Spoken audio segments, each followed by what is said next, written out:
Okay, after hearing that, I would be a failure if I didn't point out one very important thing.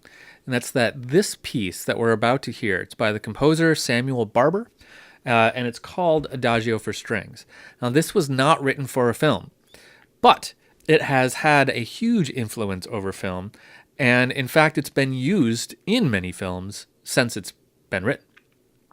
What's interesting about this piece is that you can hear it in action scenes, you can hear it in very sentimental scenes, you can hear it in video games. I've heard it in several video games, actually.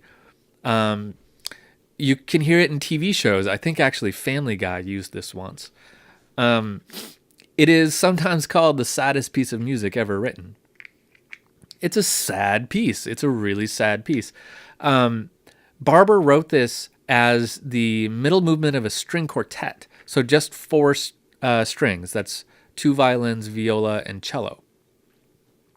Later, someone asked him if they could perform it with an orchestra, and so he took it out of the string quartet and rewrote it just for orchestra.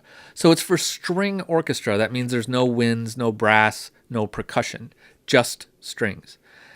A lot of pieces, including definitely that one we just heard, the Adagio for Tron, was obviously, not only because of the title, but because of the sound of it, super heavily influenced by this piece. So I urge you to get familiar with this piece, get to know it, maybe even get the score to it, study it, because whenever you're asked to write a piece of music for a very sad scene, this is possibly what the director specifically has in mind is this piece.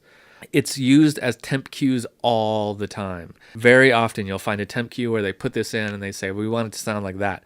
It's very hard to do without just copying it because it's become so distinctive of a piece. So I want you to hear this piece. You can find millions of recordings of this, including like versions of it for choir, for organ, tons of different stuff. This is the original string orchestra version, not the original string quartet version, but the version that everybody knows. So I want to play for you this entire piece because I really want you to hear it. So just get comfortable and listen to this piece. It's about 8 minutes. Trust me, you'll thank me for it. And you've probably heard it before.